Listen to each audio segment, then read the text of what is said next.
case. And I would like you to write a legal office memorandum as if it were your final project. Okay? And this will be a good tune-up. It will be a good practice for you. What we're going to do on Tuesday, I'm going to go through that case and through that memorandum so that you can compare what you wrote with a model memorandum. Okay? And then you can actually take a look at the format of how it should look in terms of aesthetics. Okay? So at the end of today, you will know everything that goes into the memorandum. But for Tuesday, I want you to do assignment number 7, that's Commonwealth versus Jones. And realistically, that's basically what the first part of your assignment is. Part 1 is you're going to be assigned a case, and you're supposed to write a memorandum based on the law and the facts and the statutes within the book. It's part 2, it's doing the same thing, except now you're using New York law. Okay, right. So for Tuesday, please do number 7, that's the Commonwealth versus Jones. Print it with you and bring it to class. And what we're going to have is, as I go through it, you're going to be grading each other's work. Right? That way you can kind of get eyes besides mine to tell you what's missing, if you did it right, etc., so on and so forth. But do not just copy and paste the model. I believe that the model or the sample is the Commonwealth case. So don't download that yet, don't take a look at it yet. I want you just to copy and paste it because you're not going to learn anything that way. Okay? Again, part 1 is due on the 7th, part 2, the main part is due on the 25th. The end of class today, you will be given your case assignments. Again, they are from the book. So it will be 2 different cases, right? From assignment number 1 and assignment number 2? Same case. Oh, same case, but different assignment format. Number 1 and assignment 2 are the same case. The difference is assignment number 1, everything's in the book. Okay. It's the facts, the case law, the statutes. There's no research. Everything's in the book. It's in the book, okay. Part 2, it's the same facts with some minor changes, which I will let you know what they are, and then it's your own research. You're using New York law. All right. Good afternoon, everybody. Good afternoon. Okay. So that's where you're going to be doing your own legal research. All right. All right. So let's take a look at the analysis and the conclusion sections. And again, these are the last 2 sections. And the analysis section is basically the main section of the office memorandum brief. Helps if I have my glasses on. And here the law is presented. Okay, you are identifying the statutes, the case law that helps us understand the application of the statute. You are analyzing them, and you are then applying the cases and statutes to your issue. Again, a lot of this is chapter 13. Okay. You may want to be using the IRAC format, issue, rule, analysis, conclusion, when you are dealing with the cases, when you're dealing with the application of the cases. But again, you are not writing a brief on the cases. You are writing a inter-office memorandum. Okay, so you don't want to spend that much time breaking down all of the different cases. But certainly on your own, you may want to use IRAC because that will help you analyze and better apply the case to our set of facts. Okay, but again, this is the largest section of the legal memorandum. Please also don't forget, if you're dealing with multiple issues, you need multiple sections and subsections.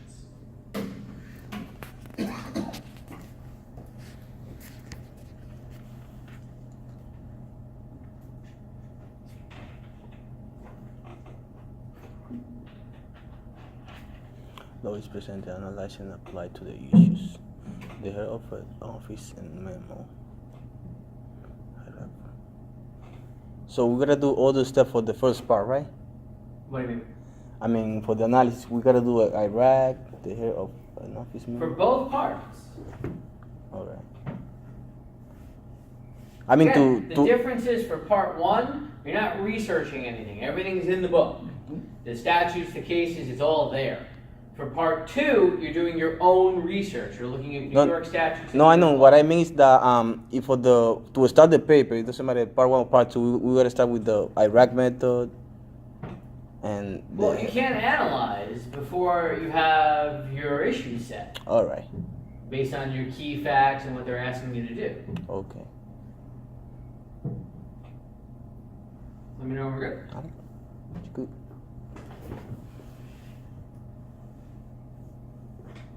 I copy somebody else's, Professor. Go ahead. I'm sorry?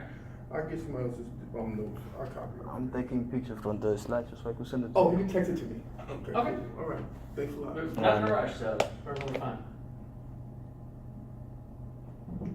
Analysis All right, now, the analysis section has 4 basic parts.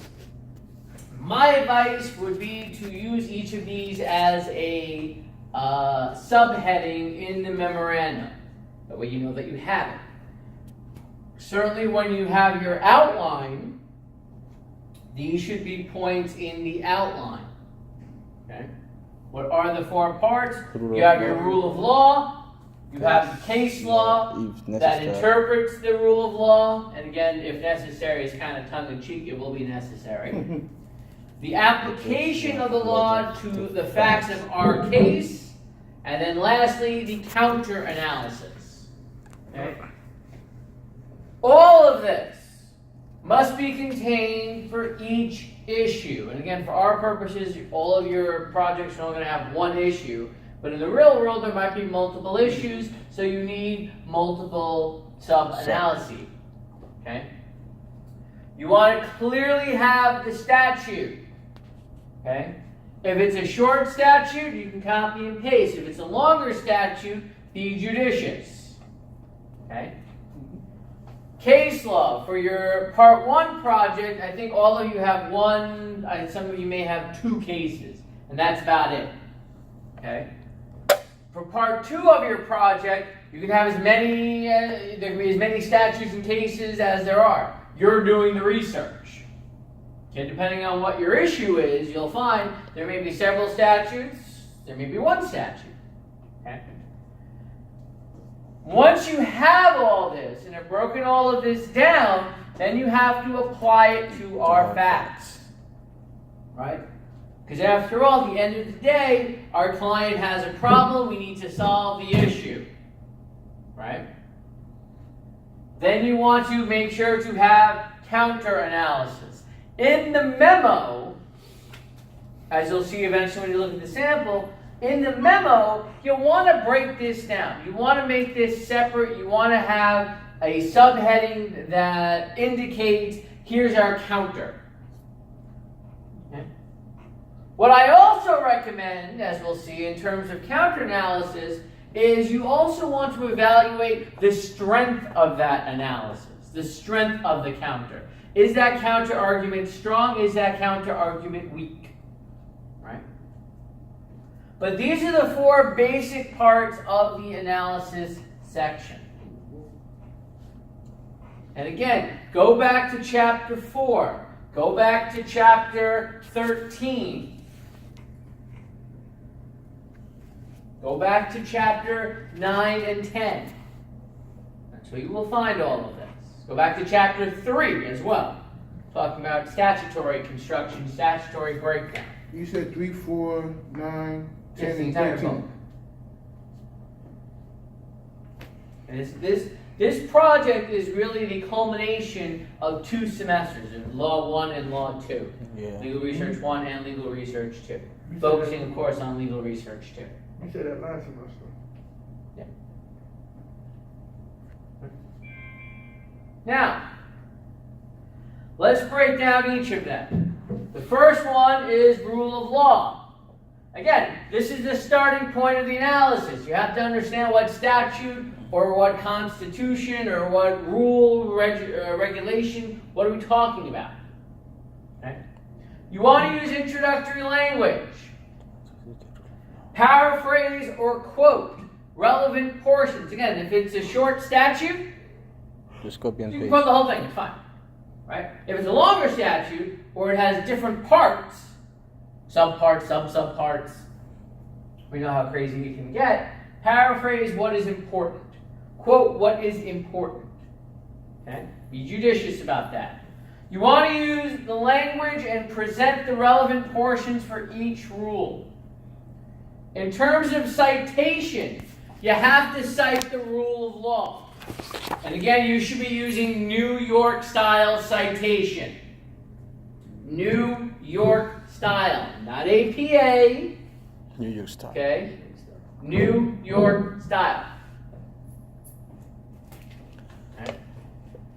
Now, for part one, there's no, table of sources. There's no reference page. You don't need that. Everything's in the book. Just make sure it's cited correctly in the project.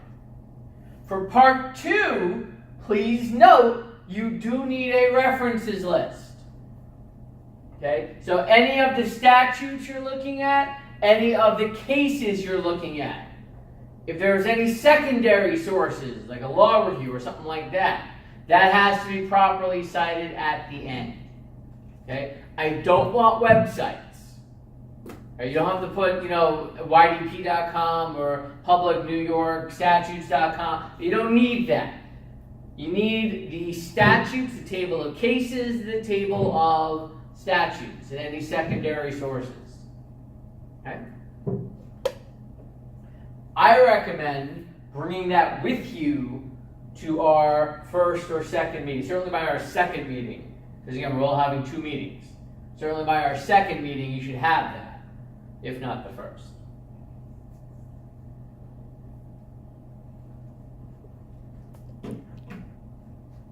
So in a statute like, let's say like robbery, that's a short statute. So we. Say again? In a statute like let's say like robbery, like. Okay, so you're handling a criminal case. He's being charged with robbery. Mm-hmm. Right. The quick issue is, did the defendant commit robbery? All right. Right. So you're gonna look at the robbery statute. There are 3 of them. See which. Let's say he's charged with robbery in the 3rd degree. Okay. Simple. Let's say it's simple robbery. 160-05. No, that's not right. 160-15. Right. Person commits robbery in the 3rd degree when with the intent to take another's property. He threatens the use of immediate force in obtaining such property. That's it. All right, so that's a short statute. That's what the whole thing. Right, but like robbery in the 2nd degree or robbery in the 1st degree, it's a longer statute. Because robbery in the 1st degree has 4 different subsets to it. Right, you can cause serious physical injury. You can use a firearm. You can use a deadly weapon. You can menace a person. So you don't necessarily need all 4 of those definitions, just the one that applies here. So that's what we mean by shortening or quoting the relevant portions. That's the same thing as for arson also? If a person was charged with arson? Well, what arson are they charged with? There are 5 degrees in New York. Say like all 5, for example, all 5. If they're charged with all 5, what is the issue? Did the person commit arson? Right? But what's the specific legal issue? Destroy the property after the arson. No. What's the legal issue? Right? Remember, we have the law, legal question, key facts. Right? Yes. So what's the legal issue that we're talking about? That's how you would decide what part of the statute you need. Oh, okay. If they're being charged with 5 crimes, Yes. that's 5 issues. Okay. See what I mean? Yes. So you're doing this 5 times. Mm-hmm. You won't be doing that for this project. Oh. I think all of them only have 1 issue. One or 2 of them might have 2 issues, but they are related. I forget which ones are which. Oh, okay. So basically, it's gonna be a short statute, right? Depends. The ones in the book, yeah, they're going to be relatively short. The other ones, it depends what New York statute you're looking at. Some of them may be long, some of them might be short. I don't know. All right. Either way, you always want to make sure you're providing the citation for the rule of law. Again, for part 2, it is a requirement that you do have a references page. For part 1, just make sure it's cited correctly in the brief. All right. But of course, also for part 2, it has to be cited in the brief correctly as well. Okay. Okay, so let's talk about our second part. That's the case law. Does the rule of law require an interpretation? The answer is going to be yes. Okay? Can the law be applied directly to the facts without interpretation? The answer is going to be no. You're going to have to do some casework. Okay? Does the case law provide a link between the rule of law and the issues raised? Hopefully the answer to that is yes. If your answer to that is no, you have a bad case. Get another one. Okay? Do the opinions determine or explain how the law is interpreted and applied in a specific fact situation? Sorry. In a specific fact situation, hopefully the answer is yes. And that's what you're going to be focusing on for the case law. Okay, again, how do we know if a case is on point? See chapter 12. Right? It's a two-step process. Right? Now, for the legal brief, you simply have to say the case is on point. You don't need the whole two-step process explaining it. My advice would be to do it anyway, separately, for your own notes. Okay? And what you'll find is that as you're determining that the case is on point, you're going to be writing the analysis of the case without even realizing it. Okay? Because you're saying, the ultimate question is, why should I rely on this case to decide my case? Because it's on point. It's on point, yeah. So when you're telling the attorney, this is an important case, here's why. Same fact, same interpretation of the law, we should get the same outcome. And whether that's good or a bad outcome is another issue entirely. Okay, so my advice, do the two-step process. But you don't necessarily have to include it in the memorandum. Got it. Okay, you certainly don't have to break it down like you were asked to do for assignment number 12 and on your midterm exam. Okay? But what you will end up doing, why I'm telling you that this is a good idea for you, is that because you're doing the two-step process, you're necessarily doing this already without actually doing it. So all you got to do is just have a two-step process, put it together cohesively, and then you can drop it in the memorandum. So you don't have to do double work. All right. And certainly, those are things that you can bring with you to our first one-on-one meeting. That's Tuesday. No, that's not next week, it's the week following. Okay, after you can do it. 7th, okay.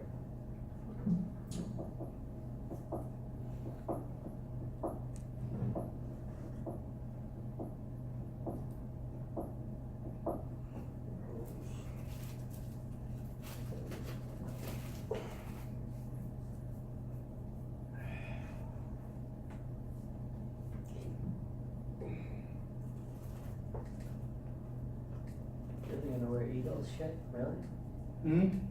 Yeah, because today marks 17 years my pop's been gone. He was a Philadelphia Eagle fan. Sorry to hear that. And that he's also deceased. Yeah. Eagle fan. You an Eagle fan? No, I'm a diehard Giant fan. I'm a Giant fan too. My pops is an Eagle fan. Oh, your pops? Yeah. I'm best of both worlds, you might as well say. No. No, you're not. No. You gotta stick with the You're Giants, an man. Eagle. You wear an Eagles. That's not the best of both worlds.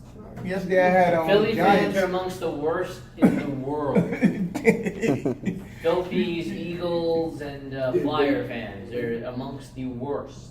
And then you got the At Raiders. a football game, they threw icicles and booed Santa Claus. Wow, see, I never knew that. No, seriously. That's crazy. I never knew that. Serious.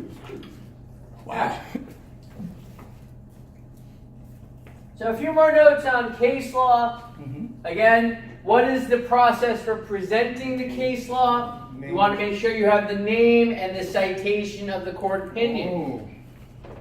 Now for part one, you don't really have a choice because they're giving you the stuff. So you got to use what they're giving you. But for part two, you have to pay attention to jurisdiction. You have to pay attention what court this opinion is coming from. If it's the New York Court of Appeals, you're good to go.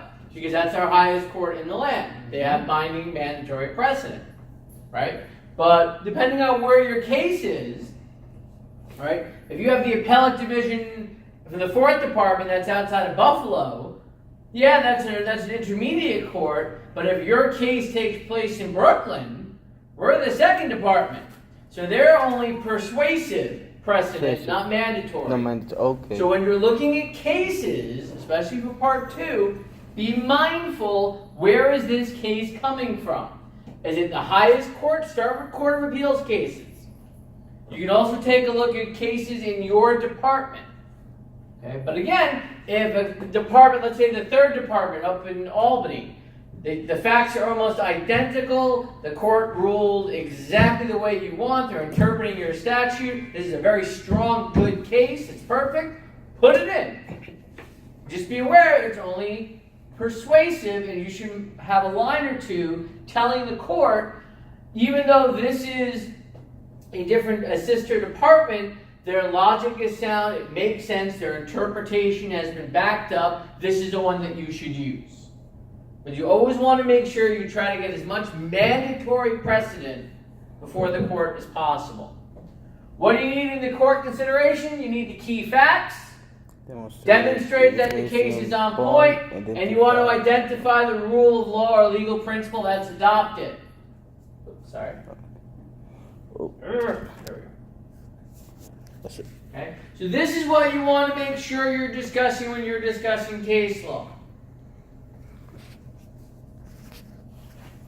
And again, depending on what in criminal law, you're usually going to have one statute that you're dealing with. You're going to have plenty of interpretations. More or less, they're all going to be the same. Okay. Because they're going to be eventually to the Court of Appeals. You're dealing with wills or probate, same kind of idea. You know, you're dealing with contract law, or you're dealing with torts or medical malpractice. That gets a little hairier. Those are less certain. And there's a lot of play in the joint between the different departments. So what's the most, like, in the paralegal field, what's the most challenging one? Like, the criminal defense? Nah. Oh. Most challenging is probably civil litigation, so I would say torts. Oh, okay. Any kind of wrongful death claims, medical malpractice claims, you know, injuries where you're suing a municipality just because of the amount of paperwork. Yes, that's... All right. Let me know we're good? Good. Good. Okay.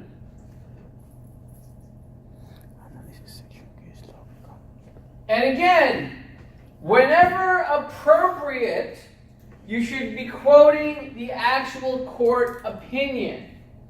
Okay? You don't want to use too many quotes. You don't want to overdo it. When you're talking about a legal principle, or if the court said something that's perfectly said, quote it.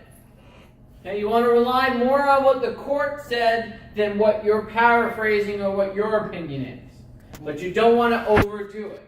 And when you're directly quoting, make sure that you use pinpoint citation. And again, I direct you to chapter 8 about citation. Pinpoint citation. And again, you're using the New York style. And then again, you don't want to overdo it. So like this, the first one said, do not use too many quotations. Don't use a lot of quotations, right? Like, No. okay. You want to paraphrase whenever possible. You always want to put it in the context of your case facts. But certainly, when they're quoting the actual principle, that should be quoted. If they say something, or if their interpretation is worded in such a way that, man, that's perfect, use theirs. Okay. Got it. Good. Okay.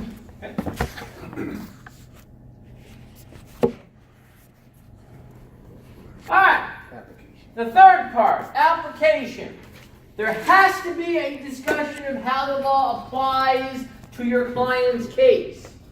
In a sense, realistically, this is really the entire point of the memorandum itself. This should always be a standalone paragraph. All right. This is where the emphasis should be. This is where your focus should be.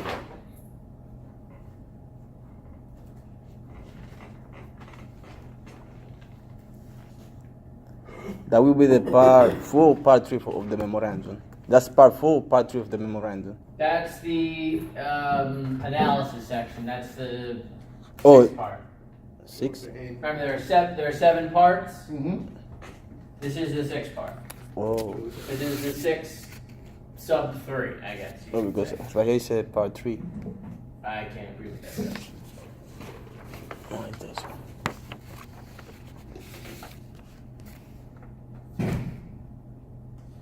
The heck? I get it from the black book. Issue, statement, analysis, application. Yeah, this is the analysis section. You have the application. These things are part of this. Okay. So this is certainly correct, but part 1 would be the heading, part 2 would be the issue, part 3 would be the short answer, and then so on down the line. All right. So yeah.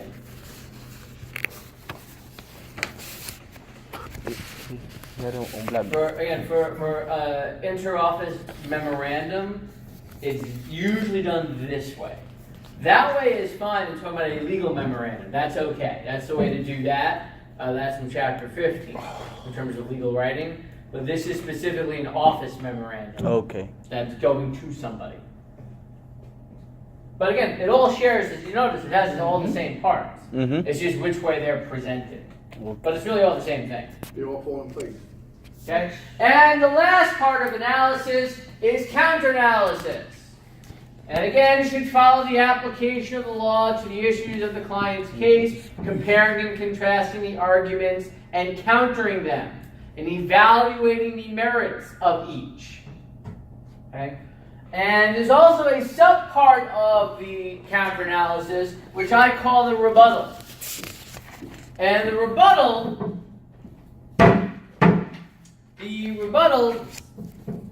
coming apart, is basically you have your analysis, the big analysis section, you have the paragraph or so of the counter-analysis, and then if the counter-analysis is good, but there's a weakness in it, that's the rebuttal. The rebuttal rebuts or refutes the counter-analysis. So analysis, the counter, rebuttal. And the rebuttal isn't always necessary.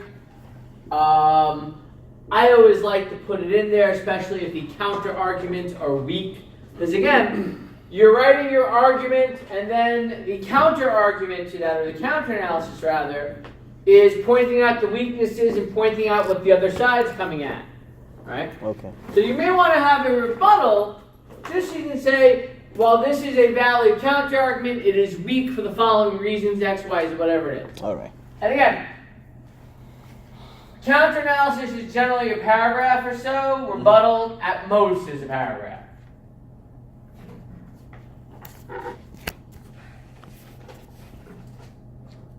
And sometimes it just isn't necessary. But rather than put it as part of the counter-analysis, I like to separate it out. Just again, you want to clarify for the reader, you just heard our counter-analysis, but this would be my rebuttal, or this would be my counter-analysis.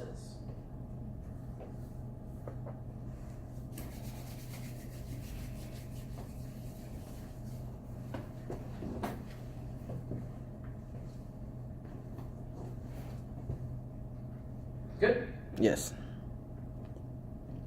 Okay, so again, the checklist, and your book has this in chapter 17. Again, one of the reasons I do like this book is the checklist. Let's go through it. Does the analysis section follow the proper format? Hopefully it does. If the application of the rule of law is not clear, and it won't be, is case law presented that is on point? Can't stress that enough. Is proper citation presented, and if so, is pinpoint citation used? Again, New York style. Is there separate analysis for each issue? Is the rule of law applied to the issue of the client's case? And lastly, is there counter-analysis, and in parentheses, and rebuttal? Nice, big, 6-point checklist. If you're missing something in there, that means it's not complete. Questions with analysis.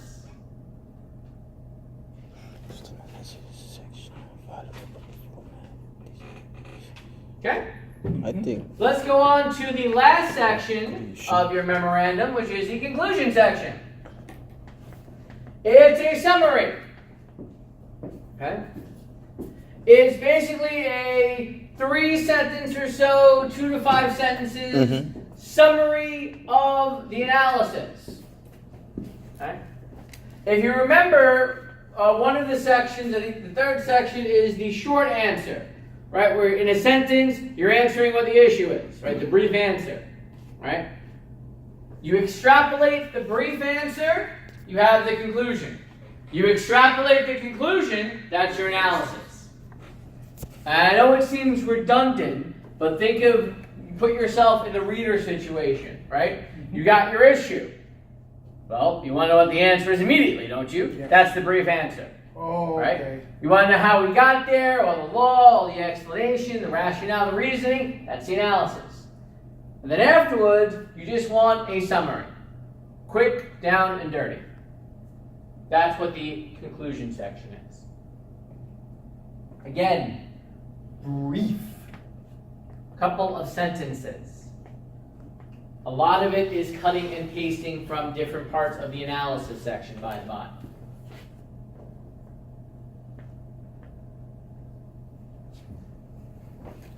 Okay, so, Recommendations. Yeah. some recommendations for you.